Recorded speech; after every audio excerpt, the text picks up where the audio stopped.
감사합니다.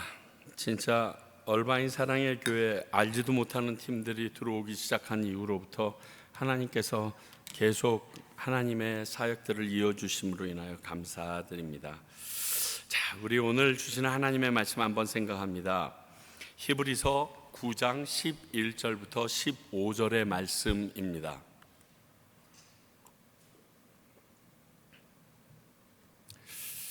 히브리서가 강해를 강해해야 되는 설교이기 때문에 너무 힘든 것 같습니다. 이게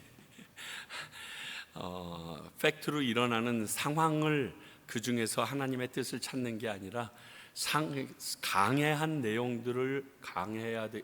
왜 불이 다 나갔죠? 저 위에서 뭘 끄면 다 나가나? 위에 TV를 켜니까 다 꺼졌다가 켜지는구나. 깜짝 놀랐네요. 됐네요. 자, 히브리서 9장 11절서부터 15절까지의 말씀 우리 한 절씩 교독합니다. 제가 먼저 11절 읽겠습니다. 그리스도께서는 장래 좋은 일의 대제사장으로 오사 손으로 짓지 아니한 것 곧 이 창조에 속하지 아니한 더 크고 온전한 장막으로 말미암아 염소와 송아지의 피로 하지 아니하고 오직 자기의 피로 영원한 속죄를 이루사 단번에 성소에 들어가셨느니라. 염소와 황소의 피와 및 암송아지의 죄를 부정한 자에게 뿌려 그 육체를 정결하게 하여 거룩하게 하거든 하물며 영원하신 성령으로 말미암아 흠없는 자기를 하나님께 드린 여호와의 피가 어찌 너희 양심을 죽은 행실에서 깨끗하게 하고 살아계신 하나님을 섬기게 하지 못하겠느냐. 함께 읽습니다. 이로 말미암아 그는 새 언약의 중보자시니 이는 첫 언약 때에 범죄한 죄에서 속량하려고 추구사 부르심을 입은 자로 하여금 영원한 기업의 약속을 얻게 하려 하심이니라. 아멘. 자, 오늘 본문의 내용을 한 문장으로 압축하면 예수 그리스도가 대제사장으로서 우리들의 죄를 속죄하고 영원한 구원을 이루시기 위해서 자신의 피로 성소에 들어갔다 하는 얘기가 바로 오늘 내용입니다. 그래서 이전의 제사와 비교해서 예수 그리스도의 희생이 얼마나 크고 온전하고 완전한 것이었음을 우리에게 알려주는 내용이 오늘의 내용입니다. 근데 여러분들이 알고 계속 읽으셔야 될 것이 오늘부터 9장 마지막까지는 예수님의 사역을 세 개로 구분해서 우리에게 지금 단락별로 나누게 될 것입니다. 우리가 공생의 예수님의 사역에 대해서는 힐링, 티칭, 프리칭 그래가지고 우리를 고치시고 가르치시고 그리고 말씀을 선포하시고 이렇게 되어 있는데 예수님의 전체 사역을 통하여 볼 때는 이렇게 세 가지로 구분합니다. 오늘 읽으신 11절에서부터 15절까지를 구속사역이라고 봅니다. 이게 뭐냐면 한마디로 예수님이 우리의 죄를 위하여 십자가에 달려 죽으시고 그 피값으로 인하여 우리를 속죄하신 내용, 즉 구속사역이 우리가 함께 오늘 나눌 내용입니다. 그럼 다음 주일 나눌 16절서부터 22절까지는 예수님의 중보사역입니다. 이 중보사역이라는 것은 뭐냐면 예수님께서 죽고 끝난 것이 아니라 부활하셨어요. 부활하실 뿐만이 아니라 승천하셔서 하나님의 오른편에 앉으셔서 지금 하나님에게 계속적으로 지금 저들이 저러고 있는 이유는 내 사랑하는 자들이 저러고 있는 이유를 하면서 그들을 간언하고 주님 앞에 간구하는 자리에 지금 있는 지금 그 상황 가운데 있고 이것을 우리가 시제적으로 볼 때는 현재 시제가 됩니다. 그리고 23절서부터 28절까지는 마지막 사역으로 예수 그리스도의 심판 사역을 말하고 있습니다. 예수님께서 다시 재림하시는 겁니다. 재림하셔서 이곳에서 우리의 죽은 자와 산 자를 일으키셔서 그들의 죄과를 우리들 앞에서 온전히 심판하시는 사역이 있게 되고 이 이후에 우리가 영원한 구원의 나라에 들어가서 누리게 되는 것입니다. 그렇기 때문에 이 세 가지 사역 중에 오늘은 구속 사역을 함께 나누게 될 것입니다. 이것을 통해서 기존의 성막이나 율법, 대제사장을 포함한 옛 언약보다 높고 크신 새 언약의 주인공이신 예수 그리스도를 말하는 것입니다. 자, 히브리서의 가장 큰 주제는 뭐라고요? 예수님이 최고다예요. 히브리서 그러면 그냥 예수님이 최고다 이 얘기를 했다라고 생각하시면 됩니다. 그리고 그 관점에서 모든 말씀을 읽으시면 다 들어맞습니다. 왜 예수님 때문에 인간들이 저러느냐? 예수님이 최고기 때문에, 예수만이 유일한 길이기 때문에, 예수만이 유일한 우리의 구원이기 때문에 그 얘기를 하고 있는 겁니다. 자, 그러면 오늘 말씀을 통해서 좀 봅니다. 첫 번째, 첫 언약의 제사와 새 언약의 차이에 대해서 이미 여러 번 말했지만 다시 반복해서 정리해 줍니다. 왜 그럴까요? 자, 이 책 제목이 뭡니까? 히브리서예요. 다시 말하면 유대인들이에요. 이미 유대교를 믿고 있었다가 예수님에게로 귀의했다가 다시금 배도하는 과정에 있는 그 사람들에게 쓴 책입니다. 다시 말하면 이 옛 언약의 제사와 새 언약의 제사를 그들에게 명확히 알려주지 아니하면 그들이 숭상하고 있었던 옛 언약에 대한 것들을 깨트리지 못하니까 지금 반복하고 또 반복하고 또 반복하는 거예요. 율법으로 이루어진 이 옛 언약의 내용들을 포기할 수가 없기 때문에 그것보다 더 좋은 게 있다라고 얘기해야 포기하는 거거든요. 아이들에게 좋은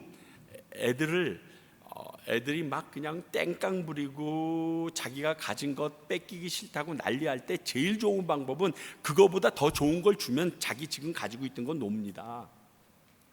내가 보니까 뭐 걔를 설득하려고 그러고 아무 소용 없어요. 걔가 지금 자기가 가지고 있는 것보다 더 좋은 것을 내게 딱 보여주는 순간 가지고 있던 것을 진짜 쓰레기 버리듯이 버리고 나가더라고요.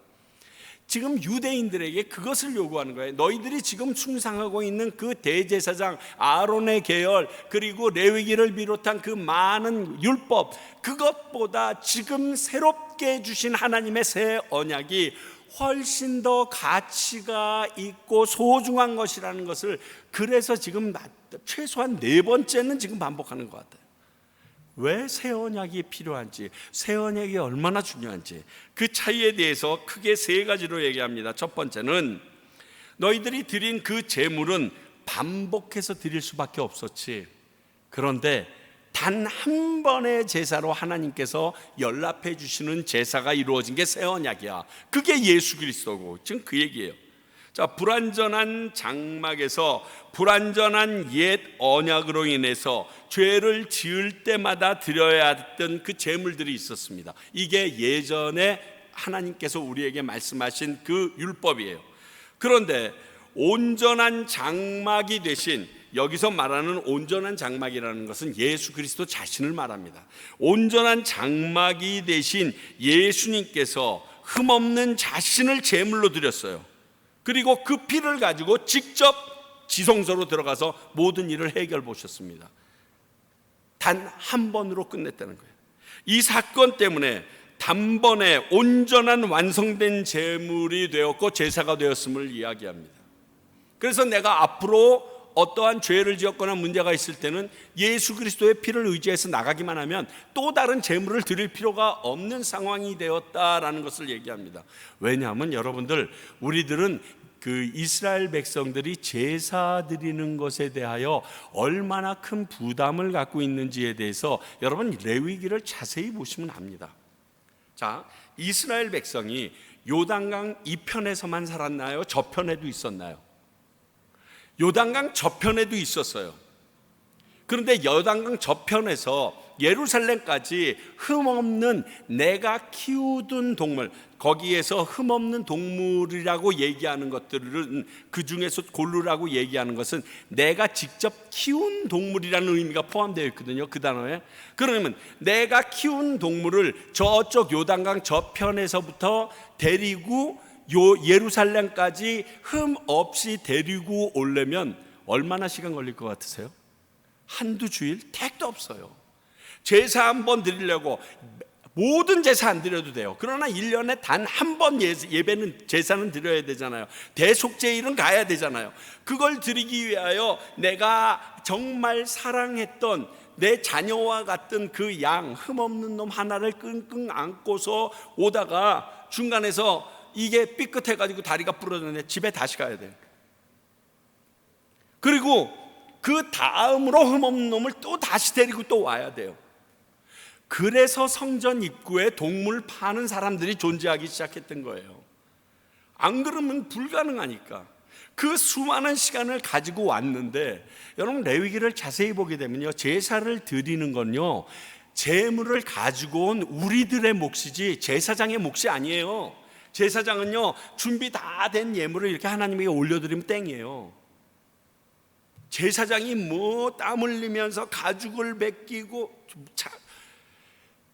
내가 애지중지 키웠던 그 귀한 양, 소, 염소를 내가 직접 죽여야 되고요, 내가 직접 그의 피를 담아내야 되고요, 그 껍질을 벗겨야 되고요, 그 살을 각을 내서 깨끗하게 씻어 담아야 돼요.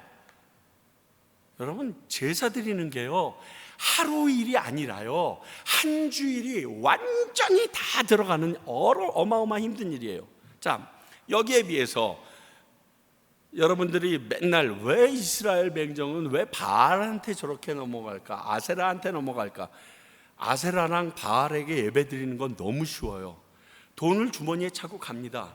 가가지고는 남자일 경우, 여자일 경우도 마찬가지지만 가다가 거기 있는 여사제 중에서 내 마음에 드는 여자를 딱 골라요. 그리고 그 여사제와 함께 들어가서 지금부터 예배 제사 드리러 갑니다 하고 둘만의 방으로 들어가서 성관계를 합니다. 지붕은 트여져 있는 곳에서. 그리고 그 성관계하는 것을 보면서 위에 바알과 아세라가 흥분해서 우리 땅에 비를 내려준다는 논리예요. 아니, 이런 꼭 먹고 알 먹고 제사가 어디 있어요? 그러니 그 힘든 제사 가운데서 넘어가는 현상들이 많을 수밖에 없는 거예요. 그런데 신실의 나름, 그러면 1년에 한 번 와야 되는 게 아니라 내가 죄를 지었을 때마다 그 죄를 갚기 위하여 와야 돼. 여러분, 이 옛 제사가 하나님께서 허락하신, 물론 그 정도로 우리 죄를 용서해 준다는 것도 은혜죠. 그러나 쉽지 않았어요. 그런다 예수 그리스도, 영원히 우리와 함께 존재하시는 그 예수 그리스도의 흠없는 피로 한 번에 이 일을 정리해 주셔서 그 다음엔 오기만 하고 내가 재물을 가지고 오는 것이 아니라 주님, 나를 위하여 십자가에 죽으신 예수 그리스도의 피로 내 죄를 사하여 주실 줄 믿습니다. 그건 끝나는 거예요. 이게 얼마나 큰 소식인지 몰라요. 유대인들에게는 어쩌면 충격이 될 수도 있고, 그래도 되겠나 뭐 이런 생각도 할 수 있어요. 두 번째, 첫 언약과 새 언약의 차이는요, 죄사함의 영향력이 닿는 부분인데, 오늘 말씀 지난 주일도 얘기했지만 옛 언약으로는 우리 육체의 죄만 해결할 수 있어요. 그런데 새 언약에 의한 제물은 우리의 양심, 즉 선과 악을 구분할 수 있는, 그래서 내 안에 있는, 마음에 있는 악의 문제까지도 해결해 줄 수 있다. 지금 오늘 말씀은 그걸 얘기하고 있어요. 불완전한 제물로 인한 제사이지만 하나님의 약속으로 인해서 육체의 죄를 사해 주겠다고 했었는데, 그러면 온전하신 성령님으로 말미암은 예수 그리스도의 피로면 능히 우리 양심, 마음의 죄를 주님께서 죄 주시지 않겠느냐? 죄 주신다. 지금 그 얘기를 하는 거예요. 그래서 내가 맨날 열심히 기도해도 내 정결, 내가 뭐 부정한 것을 만졌든지 뭐 이러한 부분에 대해서 해결을 받았는데, 내 마음속 깊이 갖고 있는 그 악한 마음까지도 예수 그리스도의 피로서는 건드려 준다는 거예요. 만져버린다는 거예요. 씻어주실 뿐만이 아니라 회복시켜 주시기도 한다는 거예요. 이러니 뭐 너무 큰 차이가 나죠. 마지막 한 가지 차이는 이 제물로 드려진 예배의 유통기간이 있는 거예요. 유통기간이 옛날 언약의 제사는 그 그때 해서 그 다음 죄 짓기 전까지밖에 없어. 그런데 열심히 제사 지내고 예루살렘에서 나가다가 웬놈이랑 부딪혀서 대판 싸움은 그걸로 끝나. 하루도 안 가. 그런데 이 예수 그리스도 피로써 이루어진 이 제사에 대한 유통기간은 영원하다, 이렇게 해버리는 거예요. 여기에서 많은 이단도 발생하기 시작하지만 의미는 그 의미가 아니에요. 예수의 피로 드려진 제사는 우리가 죄를 지었을 때마다 다시 제물을 바쳐야 되는 것은 아니라는 거죠. 예수 그리스도의 피를 말함으로 영원히 사함을 받을 수 있는 특권을 얻었다는 것을 이야기하는 거예요. 그래서 우리가 죄를 지으면 다른 이야기를 할 것이 아니라, 예수님, 나 죄 지었어요. 예수 그리스도의 피로 나를 용서하여 주세요. 그러면 내가 또 다른 제물을 드리지 않았어도 그대로 사함을 받을 수 있다는 거예요. 이것이 예수 그리스도의 보혈의 능력이고 구속하심에 대한 새 언약이라고 오늘 내용이 정리하고 있는 겁니다. 그렇다면 예수님의 이 피로 얻을 수 있는 우리의 능력이 무엇인가? 오늘 말씀에서는 이런 온전한 예수님의 피의 능력과 효능을 얘기합니다. 첫 번째, 우리의 마음의 죄까지 씻어줍니다. 다시 한번 반복합니다. 앞에서도 말했지만 육신의 부정함만 해결하는 것이 아닌 우리 마음의 죄까지 깨끗하게 하는 능력이 있다 말하는 것입니다. 이것은 이전의 제사나 제물, 언약과 가장 다른 특징이기도 합니다. 그러니까 내 마음에 죄악으로 인하여, 범민으로 인하여 고민할 때 우리는 그 마음의 아픈 것까지도 끌고 주님 앞에 나오면 주님이 만져주신다는 사실을 믿어야 해요. 그것까지 하나님이 어떻게 하실 건가? 그냥 내가 진 죄만 해결해줘도 할렐루야인데, 아니라는 거예요. 심지어는요, 내가 그게 죄인지 모르고 저질렀고 그 안에서 지금도 죄인지 모르고서 수영하듯이 유영하며 다니는 그 안에서 그게 죄라는 걸 내게 깨우쳐 주시고 드러나게 하시는 것도 예수 그리스도의 피의 능력이에요. 그러니까 기도하실 때 어르신들이 가끔 그런 말씀을 하시잖아요. 내가 알고도 지은 죄, 모르고도 지은 죄 주님 용서하여 주십시오. 그게 예수 그리스도의 피의 능력이 어디까지 미치는 줄 아는 거예요. 우리가 기도하다가 기억나지 않는 죄 있습니다. 그리고 그게 미처 죄인지 지각하지 못하는 게 있습니다. 근데 기억하면 성령님께서 나에게 그게 죄였다는 것을 알려주십니다. 꼭 나단 던지다가 다윗에게 얘기했듯이 퍽 하고 그게 옆에 나라 왕들이 한다고 나도 그대로 했는데 이게 하나님 앞에서는 죄였구나 라고 느껴지듯이 세상 모든 사람이 이게 죄가 아니라고 편안하게 얘기하는데 이것을 듣는 것이 우리들에게 죄였구나 라고 느껴지게 한다는 거예요.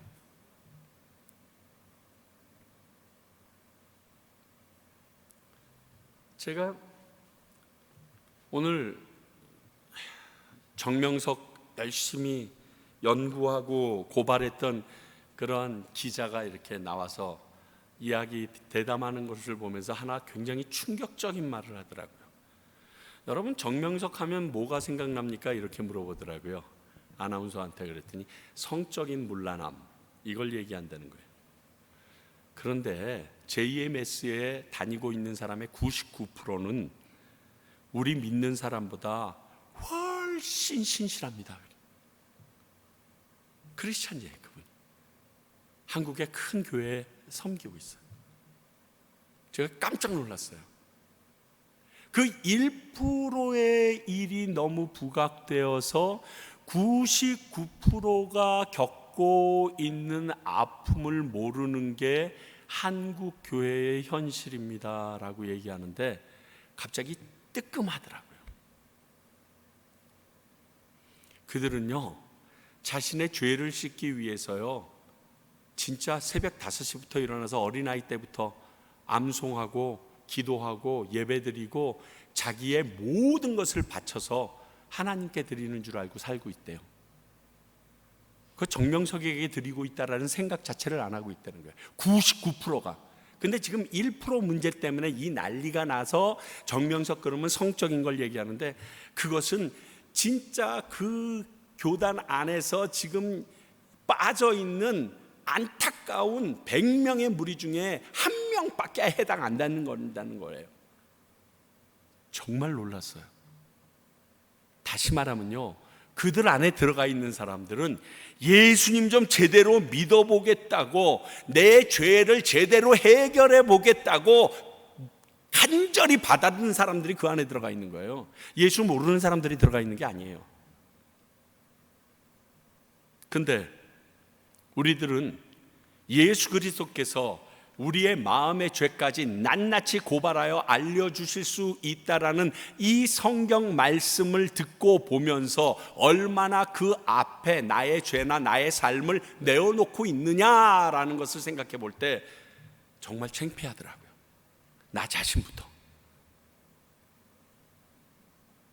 여러분, 이걸 믿으셔야 돼요. 주의 보혈 능력이 있도다. 뭐 능력이 있어? 그 피 바르면 무슨 확 그렇게 어떻게 돼요? 아니에요. 그 피의 능력으로 말미암아 내 안에 있는 죄까지 발가벗어진다라는 사실, 그리고 그 죄를 주께서 깨끗하게 치유해 준다는 사실, 그걸 믿어야 되는데 그냥 열심히 찬양만 해. 근데 무슨 능력인지는 몰라. 이 능력이에요, 이 능력. 우리의 마음의 죄까지 발원 본색해서 싹 깨끗하게 씻어주시는 이 능력이 있어요. 또 하나, 예수 그리스도의 피의 능력은요, 살아계신 하나님을 섬길 수 있게 한다라고 얘기합니다. 자, 14절, 너희의 양심을 죽은 행실에서 깨끗하게 하고 살아계신 하나님을 섬기게 하지 못하겠느냐. 여러분, 하나님을 섬기는 것은 아무나 할 수 없다는 말입니다. 이 말은 마음까지 온전히 죄사함을 선언받은 사람들만 할 수 있는 특권이라는 거예요.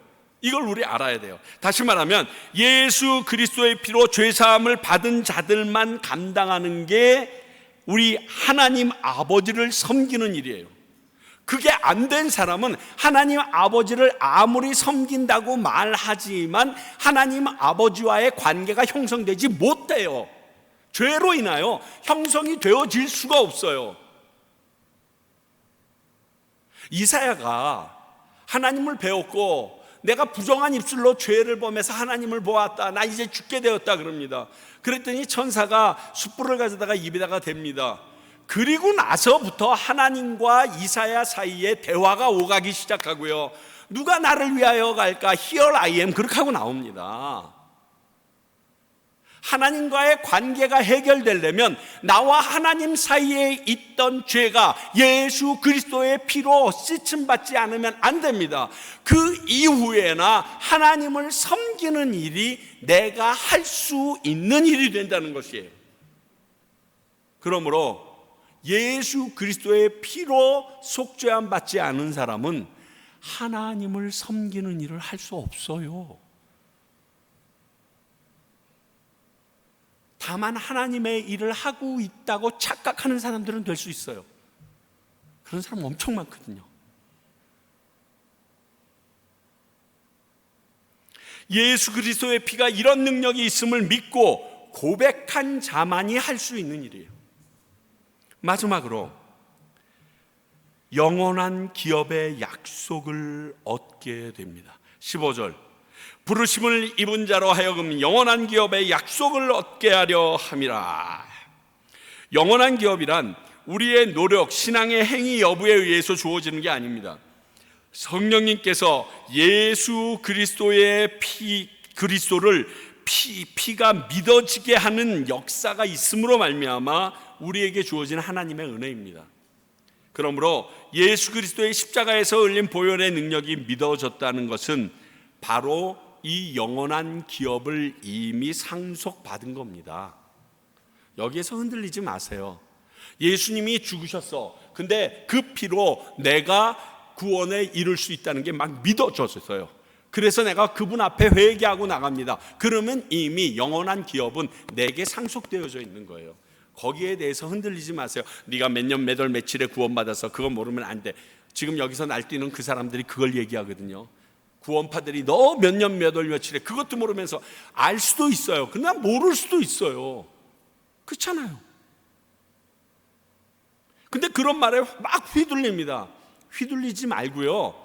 내가 예수 그리스도의 피로 구원받으면 천국 가는 것에 대하여 내가 믿음이 있는가? 그러면 그건 끝난 거예요. 있으면 이 문제는 해결돼요. 이미 나는 상속받은 자예요. 물론 상속받은 자처럼 못 사는 게 문제지만 상속받은 건 어쩔 수 없어요. 지금 그 내용들이 예수 그리스도의 피로 받은 능력에 대해서 얘기합니다. 여러분, 여기서 우리가 알고 믿고 기억해야 될 게 있습니다. 이 자리에 있는 저와 여러분은 이미 이런 은혜를 입은 자라는 사실입니다. 에이, 나까짓게 그런 소리 제발 하지 마세요. 그렇기 때문에 이 예수님을 위해 어떤 일을 하는 것이 중요하지 않다는 사실을 좀 생각해 주세요. 우리가 막연한 생각의 신앙인데 이것은 착각이에요. 어떤 존재가 되어야 되지 아니하면 그분이 나를 구원해 주시지 않을 것 같다라는 거예요. 여러분, 이게 여러분들 자녀들 키울 때 실수에서부터 시작된 거예요. 뭔지 아세요? 너 100점 맞아오지 않으면 오늘부터 내 딸이 아니야, 뭐 이따구 소리 하지 마세요. 그러니까 걔네들이 사랑을 조건적으로 전부 다 알고 있어요. 그러다 보니까 신앙도 조건적으로 넘어가요. 이게 여타 종교가 이러한 요구로 신을 섬기는데 이게 사실 짐을 지게 하는 거거든요. 근데 이게 우리 마음 안에 있어요. 야, 그래도 내가 구원을 받으려면 이 정도는 뭐 해야지, 이 정도 노력은 해야지 내가 구원받는 거지. 그냥 예수 그리스도의 피를 믿었다고 구원받는다는 건 너무 썰렁해. 뭔가 좀 2% 화장실 갔다 그냥 나온 것 같아. 그거 다 거짓말이에요. 그거 성경적이지 않아요. 자, 이단이나 사이비들이 이러한 인생, 우리들의 마음의 부분들을 너무 잘 알아요. 그래서 요거를 탁 치고 들어옵니다. 그래, 예수 그리스도 피로 구원받은 거 맞아. 그런데 예수 그리스도의 피로 구원받았으면 그냥 그 정도로 있으면 하나님께서 구원해 주실 것 같아? 이런 거 더 해야 되지 않겠어? 이런 일을 하면 할수록 하나님께서 너를 더 좋은 자리로 인도해 주지 않겠어? 여기에 솔깃해요. 왜? 이게 상식적이잖아요. 하다못해 우리가 비행기를 탈 때도 단돈 일부를 더 내야 더 좋은 자리 가서 앉는데, 내가 단돈 1원을 더 내야 더 좋은 음식을 먹을 수가 있는데, 더 좋은 대접을 받을 수 있는데, 하물며 천국 가는데 내가 아무것도 안 하고 예수 그리스도의 피로 구원함 받았습니다 이렇게 하고 떨레 가면 그 떨거지를 누가 받아주시겠어? 이런 생각이 우리 안에 있어요. 요거를 파고드는 게 이단이에요. 내가 그래서 그랬어. 야, 내가 예수님 제대로 만나길 잘했다. 안 그랬으면 그걸로 진짜 3단 5단 될 뻔했다. 그것도 사이를 피해가면서. 여러분, 이러한 일은요 중세에 변질된 기독교부터 있었어요. 아니요, 초창기부터 있었어요. 자, 예루살렘 교회가 믿지 않던 이방인들이 교회 들어오기 시작합니다. 그러니까 뭐로 딴지 걸었는 줄 아세요? 야, 우리는 할례라도 받았는데 너는 무슨 증거가 있다고 예수 그리스도의 피로 우리랑 똑같이 동급이 돼서 하나님의 백성이 되고 천국에 가? 이건 억울해. 그러니까 우리만큼 육체의 증거라도 가져, 할례라도 받아지, 이랬어요. 이게 초대교회에 있었던 일이에요. 그랬더니 그 말을 들었던 이방인들이 그 말이 맞는 것 같아. 우리는 아무것도 손에 안 본 것 같아. 그래가지고 이런 오해 속에서 붙잡아내기 위하여 사도 바울은 자기의 영혼의 아들 같은 디모데를 할례를 행하게 합니다. 왜? 이 걸려 넘어지는 것을 다 제거해버리기 위해서. 그게 길이 아니에요. 걸려 넘어지는 스캔들론, 그거를 제거하기 위해서 그렇게까지 합니다. 그리고 일부러 시간도 같이 갖지 않고요, 그들과 갖는 것도 도망쳐 나가는 베드로의 모습도 보이고요, 여러 가지 일들이 있습니다. 근데 중세에서는 엄청나게 이게 더 변질되기 시작합니다. 그래서 고급 신앙을 가지려면 여러 가지 내가 감내해야 되는 것이 있다는 거예요. 예를 들면 이런 거예요. 굉장한 고행을 요구합니다. 지금도 필리핀의 천주교들을 보게 되면 스스로 예수님이 못 박힌 거랑 똑같이 자기 손에 못을 박는 일들을 사순절 기간 동안 여러 명이 합니다. 뿐만이 아닙니다. 내가 하나님의 고난에 동참해야 된다고 자기 등허리에 가죽이 벗겨질 정도로 채찍을 때리면서 그 등허리가 완전히 살갗이 다 벗겨진 상태로 걷고 있는 것 인터넷 들어가서 딱 치면 다 나옵니다. 중세 때 그랬어요.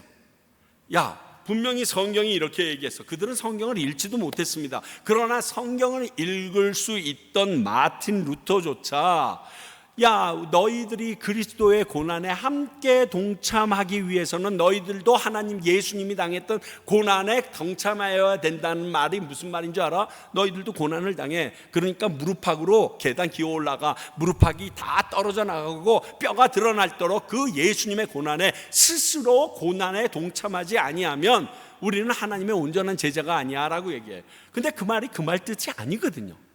인생을 살아가면서 예수님께서 내 받으신 고난을 생각하면 내가 지금 고난받는 일에 대하여 당연히 그럴 수 있다라고 여기면서 살아가도록 만들려고 한 건데 이것을 행위적인 신앙으로 바꿔버립니다. 지금 그런 일들이 계속 있었습니다. 생각해 보세요. 하나밖에 없는 외아들 예수 그리스도까지 죽이면서 우리를 살리신 예수님께서 내가 사서 고통을 당하는 것을 기뻐하시겠느냐고요, 여러분. 야, 앞뒤가 안 맞잖아요. 앞뒤가. 죄인이 죽는 것도, 죄로 인하여 죽는 것도 가슴 아파하시는 하나님이 내가 그 고통을 받아서 구원을 얻게 하게 만드셨겠느냐고요. 그게 싫어서 하나밖에 없는 외아들 예수 그리스도를 단번에 죽이신 건데 앞뒤가 안 맞아요. 그런데 이걸 교묘하게 이용합니다. 왠지 그 귀한 구원을 이런 노력도 없이 내가 받는다는 것이 이해가 되지 않는 거예요. 그리고 신에게 되게 미안해요. 그래서 이 심정을 이용하는 게 이단들이에요. 그리고 이것을 잘못 이용하는 게 교회에서의 목회자들이나 그리고 교회가 필요한 것을 요구할 때 이러한 일들을 해요. 필요한 게 있다고 말하세요. 괜히 하나님 들먹이지 마시고. 하나님 그런 거 얘기한 적도 없고 원하시지도 않아요. 우리의 구원은 그런 구원이 아니에요. 그래서 이단의 이런 요구에 당연한 듯이 특히 열심히 특심 있는 사람일수록 더욱 열심히 합니다.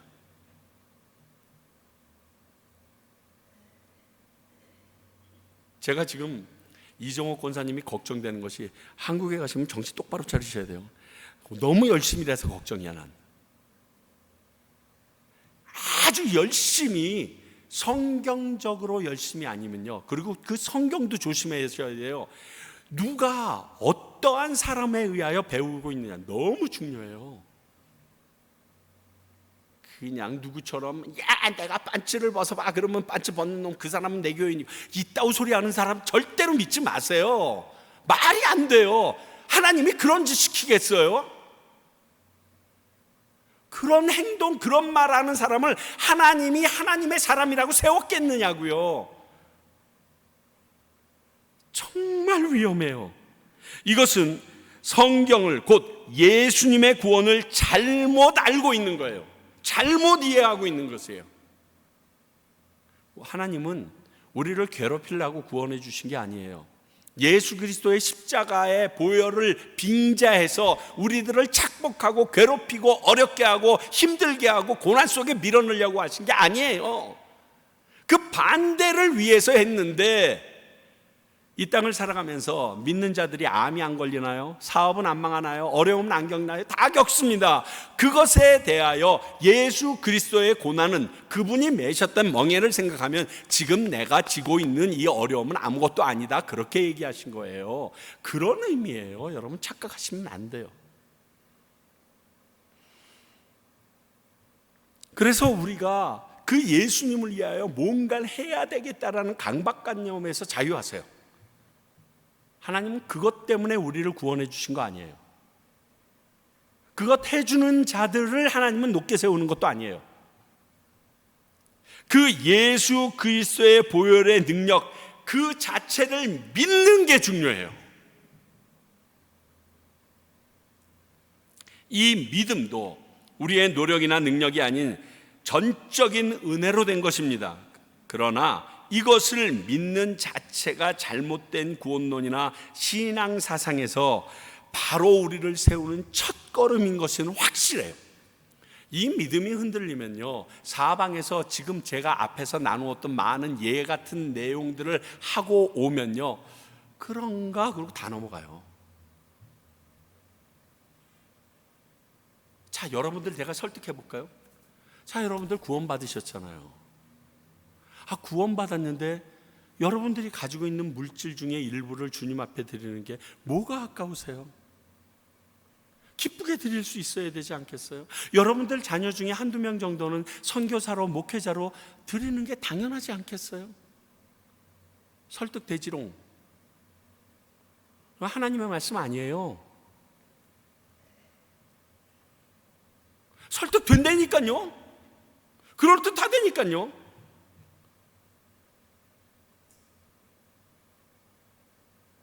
물론 그렇다고 믿는 성도들이 아무것도 하지 않고 살아가라는 말 아닙니다. 이 사실을 믿음으로 하나님의 사랑과 예수님의 은혜를 입은 자라면 그의 자녀의 합당한 삶, 즉 신분에 맞게 살아가야 될 의무가 생기는 거예요. 제가 아무리 거지로 살았어도 어느 날 갑자기 왕자가 되면 그 왕자의 신분에 맞게 살지 않게 되면 사람들이 갸우뚱하게 되는 거예요. 그리고 심하면 그 자리에서 다시금 끌어내려오게 되는 거예요. 이미 우리는 하나님의 자녀로서 자리를 잡았어. 구속함 받은 천국 백성이 되었어. 그러면 그 백성이 된 자의 삶을 살아야죠. 옛날에 이것 가지고 콩닥콩닥 싸웠는데 하나님의 자녀가 되고 나서 천국을 소유했는데 이것까지 아직까지 콩닥콩닥거리고 싸워. 그게 잘못됐다는 거예요. 그거는 틀렸다는 거예요. 내가 믿었으면 그 믿는 자로서의 삶을 영위해 나가는 것이 합당하다. 그게 야고보서예요. 믿음으로 구원에 이른다는 게 로마서라면 믿음을 얻은 그 사람들의 삶은 야고보서처럼 살아내야 된다는 거예요. 이 우선순위가 바뀌면 안 돼요. 이것을 했기 때문에 이렇게 구원받은 게 아니라 구원받았기 때문에 그 신분에 합당한 하나님의 자녀로서 소유된 백성으로 살아가야 하는 거예요. 그렇게 못 갈 때는 누가 욕먹어요? 저딴 놈을 자식이라고. 야, 저것도 예수 믿는다며. 뭐 예수 믿는 것들은 이러고 저러고. 누가 욕먹냐고요. 그걸 우리가 좀 기억해야 되는 거예요.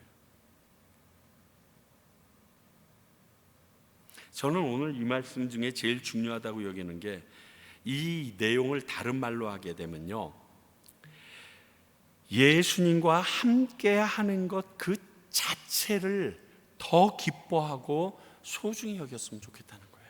여러분, 내가 그분과 함께 하기 위해서 뭔가를 노력해야지 되는 게 아니라 그냥 그분과 함께 한다는 그 사실 하나만으로 너무 행복한 것이잖아요.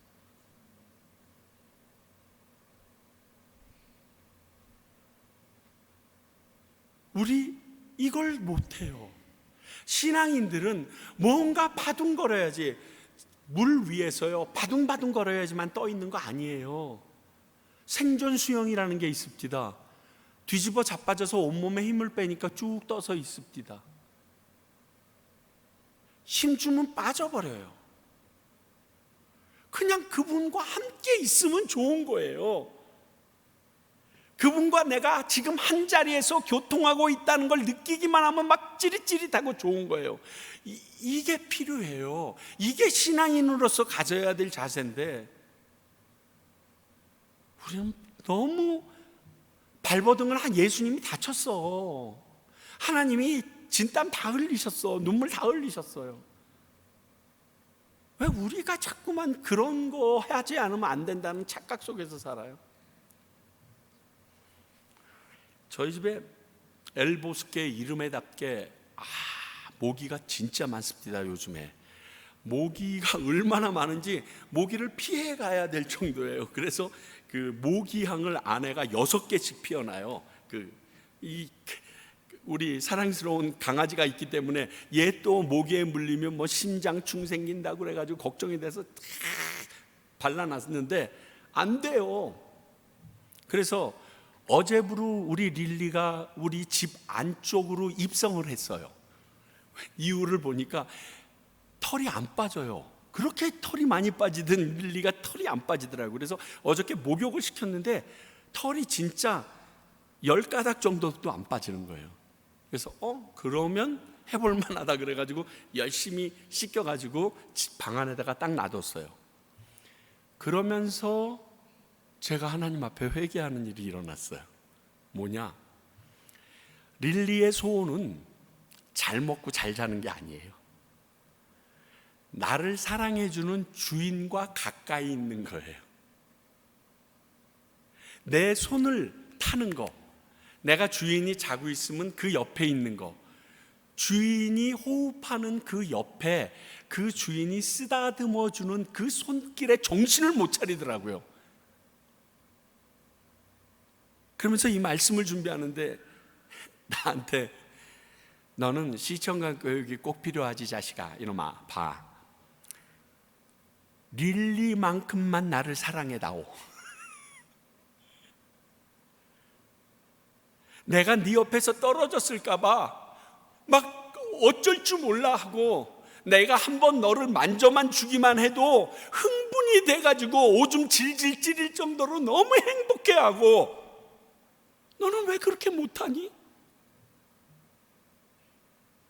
나는 너를 위해서 내 생명까지 줬는데 너는 왜 나에게 그 마음을 못 전해주냐?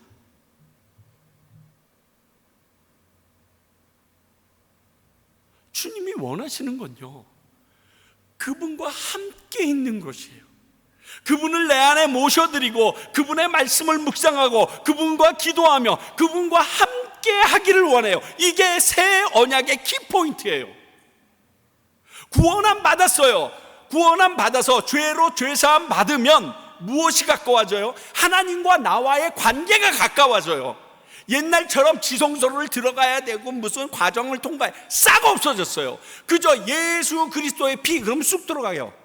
그럼 누구랑 같이 있게 돼요? 하나님과 함께 동행할 수 있게 돼요. 그분이 내 안에 내주해 주신다고 약속했어요. 그래서 내 안에 주인이었던 것을 다 내어버리고 주님 와주세요 그러면 내 안에 내 주인이 돼요. 그런데 그 일을 안 해요. 예수를 믿었다고 하는데 나는 내 마음대로 살고 싶어서 주인이 안 되도록 잠깐 쉬세요 그러다가 다시 잡고 다 맨날 이래요. 우리의 삶이. 우리 그래서 구원받은 거 아니에요. 우리가 열심히 일하고 노력해서 헌금 많이 해서 구원받은 거 아니에요. 근데 그 하나님 옆에 같이 있어주질 못해요. 여러분, 강아지가 아무리 노력해도 내가 도와줘야 돼요. 보니까 걔가 나를 위해서 해줄 수 있는 게 없어요. 밥을 해주겠어요? 뭐 내 노래를 불러주겠어요? 내 안마를 해주겠어요? 아무것도 못 해줘요. 결국 해주는 건 내가 다 해줘야 돼. 그럼에도 그 사랑받은 것을 기억해서 주인과 함께 있고 싶어 해요.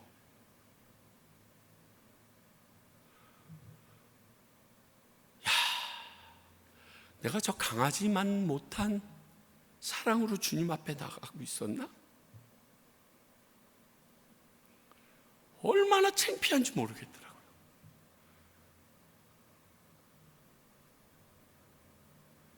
우리가 기억해야 될 건요, 그러한 은혜를 입었으면 그분을 나의 주인 삼아 함께 하는 그 자체예요. 그분이 나의 주인이 되어 달라고 말만 하는 게 아니라 주인으로 섬기면서 그분과 함께 하는 거예요. 마르다 땀 삐질삐질 흘리면서 일하는데 마리아 그 앞에서 쌍통마리 어깨에 그냥 예수님 말만 들으니까 열받아서 와서 주님 내가 힘든 게 보이지 않으십니까? 예수님 뭐라고 그러세요? 미안하다, 야 내가 몰랐구나, 야 마리아 너 얍상하게 그러지 말고 나가라. 안 그랬어요. 마리아가 택한 저거 아주 좋은 거기 때문에 포기 안 할 거다. 야 너 뭐 하려고 노력하지 마라. 나는 아무것도 없어도 족하다. 한 가지여도 좋게. 난 네 영혼이 더 소중해. 네가 나와 함께 하는 것이 더 소중해. 그걸 오늘 우리에게 말씀하시는 거예요. 새 언약이 그거예요. 구원받은 우리들이 하나님 앞에 해드릴 수 있는 게 그거예요. 그건 할 수 있잖아요. 그거는 돈이 많기 때문에, 내가 머리가 좋기 때문에, 지혜롭기 때문에, 남들보다 이것 때문에 하는 게 아니잖아요. 다 할 수 있잖아요. 몸이 불편해도 할 수 있잖아요. 내일 죽을 목숨도 할 수 있잖아요. 사랑하는 성도 여러분, 예수님의 보혈의 능력을 믿는 여러분들이라면 그 예수님을 사랑하는 마음을 함께함으로 드러낼 수 있었으면 좋겠습니다. 약간 또라이처럼 보일 수도 있고 세상 사람들이 볼 때는 제대로 판단 못하는 것처럼 보일 수도 있어요. 왜? 이 놀라운 비밀을 모르니까. 이 구원의 은혜를 경험 못했으니까. 그런데 우리는 경험했잖아요. 그래서 수요일 날까지 이 자리에 나와서 그분을 애타게 찾는 거 아닙니까? 기억하십시오. 그냥 그분과 함께 있기만 하면 됩니다. 기도하겠습니다. 하나님 아버지,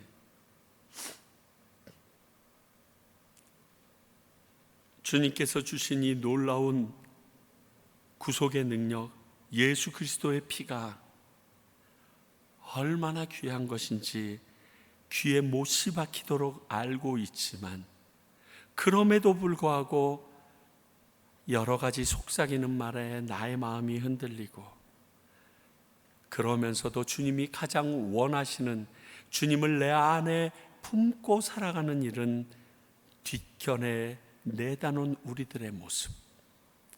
하나님, 오늘 말씀을 통하여 그 부분을 보게 해주시니 감사합니다.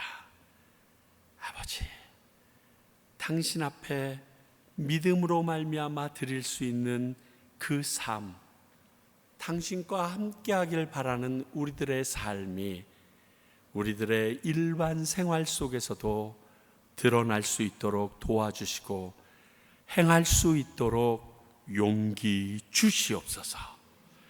지금은 우리 주 예수 그리스도의 은혜와 하나님 아버지의 말할 수 없이 크신 사랑과 성령님의 이 모든 것이 믿어지게 하셨던 능력이 이제 예수 그리스도의 피로 새 언약 받아 구원받은 우리들이 하나님을 내 안에 모시고 살기 원하는 주님의 귀한 백성들과 그 일을 열방 가운데 외치는 평강교회와 그 놀라운 하나님의 보혈의 피의 능력에 대하여 복음을 전하고 있는 선교사님들 위해 이제로부터 영원히 함께 하시기를 간절히 축원하옵나이다. 아멘.